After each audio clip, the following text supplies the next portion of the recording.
Ahí está. Otra vez les damos la bienvenida a Extended Play y hoy tengo el agrado de recibir a Marina Salati. Bienvenida, Marina. Bienvenida acá. Hola, Quique. Gracias por invitarme. Muy contenta de estar en tu espacio. Un gran gusto, Marina. Marina es coach intercultural. Sí, Ahí está. intercultural. Ella después nos va a explicar qué significa eso. Y tiene una historia muy rica que en parte vamos a compartir de este lado y después en el lado B seguramente cuando surjan cosas más personales por ahí ella nos agrega algún otro detalle. Primero me gustaría saber qué fue lo que llevó a Marina en determinado momento de su vida a decidirse a estudiar coaching. El coaching llegó cuando yo vivía fuera del país, en el año 2014-2013 más o menos, con un grupo de amigas que eran de diferentes países. Empezamos a interesarnos por la programación neurolingüística primero. Ajá, Y organizamos con un facilitador que era bueno, de Inglaterra para que nos venga a visitar. Yo en ese momento vivía en Azerbaiyán, en su capital que se llama Bakú, entonces no había mucho de estas cosas claro. al alcance de la mano.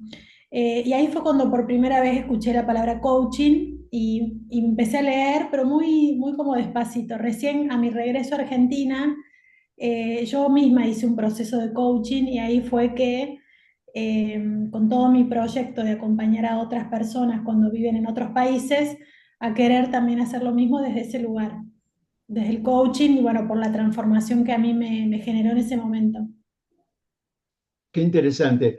Y vos sabés que no es la primera persona dentro de este grupo de entrevistas que me dice que su llegada hasta el coaching fue con una parada primero a través de la PNL, de la programación neurolingüística. Se ve que están en muchas cosas con una estrecha ligazón, ¿no? Sí.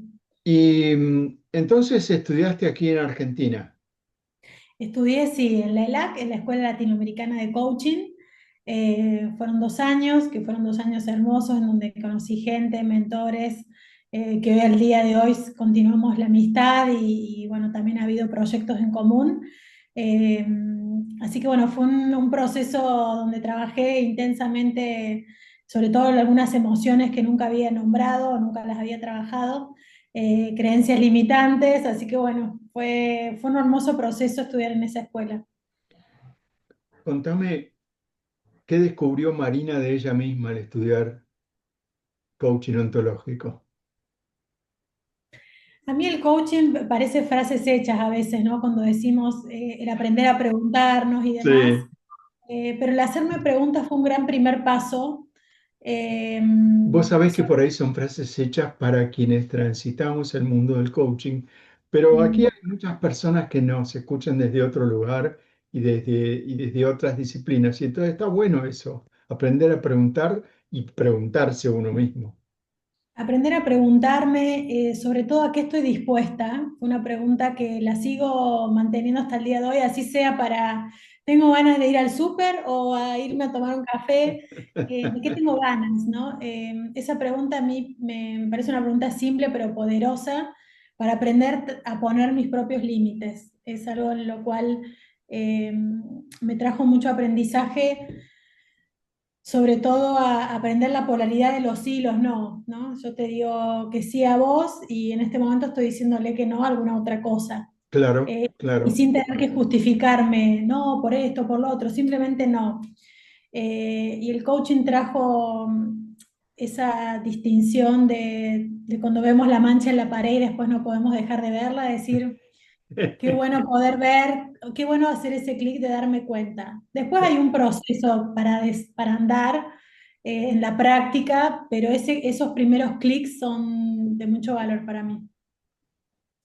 Sin duda, sí, sí, sí. Encontramos ahí el valor en esas cosas que nos abren posibilidades.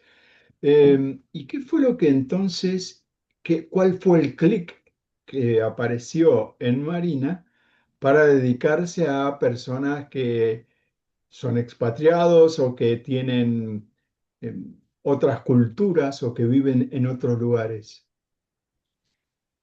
La propia experiencia de vida.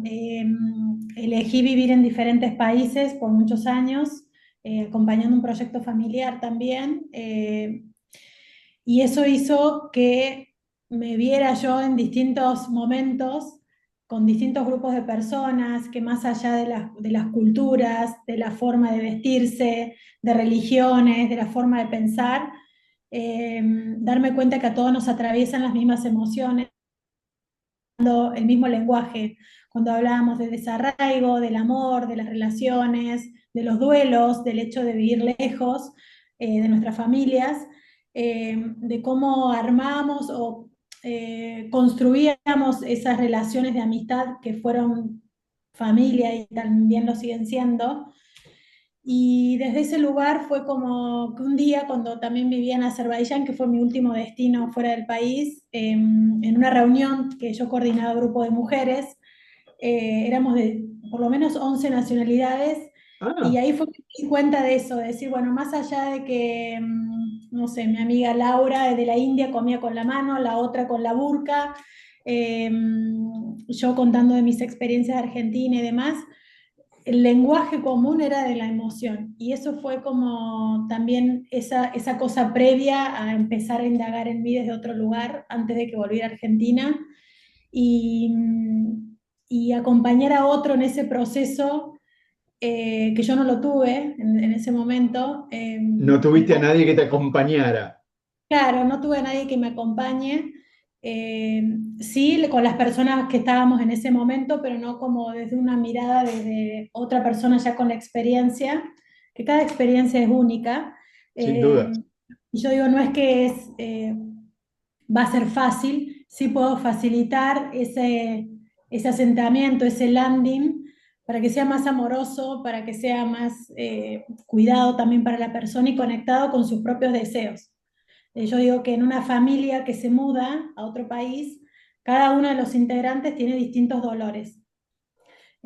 Tal vez llega el que va a trabajar y ya se inserta en su ámbito laboral, la persona después que se queda en la casa tiene otros pensamientos, otras dolencias, después si tienen hijos, bueno, es la escuela y integrarse con amigos, entonces cada persona tiene su propia necesidad, y acompañar eso, me encanta, lo disfruto. Qué bueno, qué bueno. Y si podés, decime alguna de estas experiencias que por ahí vos has rescatado o algún valor o que te llamaron la atención en particular, acompañando a personas que han pasado más o menos por el mismo tránsito que vos. ¿Tenés algo que vos decís, esto me llamó la atención particularmente? Sí, me viene a la cabeza un chico que se iba a vivir, uruguayo, y se iba a vivir a Tokio. Eh, Del y otro lado del mundo. claro, porque a veces me preguntan qué pasa si yo no conozco algún otro país donde va a ir la persona. Y lo que me llamó la atención es esta cosa cooperativa de las personas que están acostumbradas a vivir en otros países, que a mí también me sucedió cuando volví, de decir, ok, yo Tokio no conocía en ese momento, pero sí, haciendo una red de contactos, logré que esa persona, no sé, es músico, y contactarlo con una persona para que él pueda seguir su labor, que era su hobby, más allá de su trabajo, para que también en ese país pudiera seguir adelante. Entonces, esa apertura de las personas que viven fuera del país para conectar qué es lo que necesita con X persona, me pareció una red maravillosa, que esto después lo trajo la pandemia, ¿no? Esto de decir, bueno, somos globales. Sí, tal cual. Está al alcance de la mano comunicarme con alguien hoy de Tokio, tal vez mucho más fácil que en ese momento. Eh, Sin embargo, esa disposición de las personas a cooperar, a ayudar para que el otro pueda lograr algo, eso me asombró. Claro, claro. Y seguramente ahora, justamente vos mencionaste la pandemia, pero más allá de eso, las tecnologías que van todo el tiempo creciendo y mejorándose permiten mayor conexión, ¿no? Encontrar a alguien en Tokio para que alguien de Uruguay pueda encontrarse un poco más confortable. Sí, sí, Y hoy la tecnología sin duda, un montón. un ¿Y montón. qué fue, y cuál fue la cosa más dificultosa en alguno de estos procesos? Em,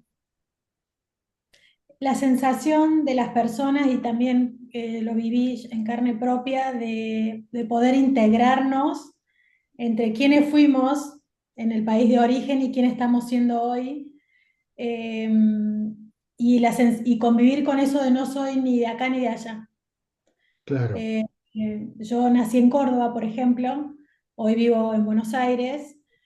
Y vos me preguntás de dónde sos y yo siento que tengo un poco de cada lado. Nací en claro, Córdoba. Eh, Esta cosa cosmopolita, yo siento que atravesarla es, digamos, trabajar la aceptación, trabajar la flexibilidad, eh, trabajar la resiliencia. Y eso, si lo podemos trabajar, siento que puede haber un equilibrio más saludable. Nunca hay un equilibrio exacto, ya lo sabemos. Sin embargo, estamos esa todo el tiempo en sensación de, bueno, movimiento. claro, la sensación de decir, bueno, estoy en paz con esto nuevo que aparece, con el idioma nuevo, yo siempre nombro con la comida que está, que ya por ahí, no sé, acá en este lugar no hay mate, pero yo estoy acostumbrada a esto, entonces, bueno, eh, estoy dispuesta a conseguir yerba para yo tomar mate y poder sentirme más contenta, que parecen cosas superfluas, pero son cosas que Son son de bien valor. importantes, sí, sí, bien importantes. Marina, estamos en la mitad de nuestra entrevista. Nos vamos a detener un momento y volvemos para que nos cuentes un poco más de lo que vos quieras. ¿Dale? Vale, sí, sí.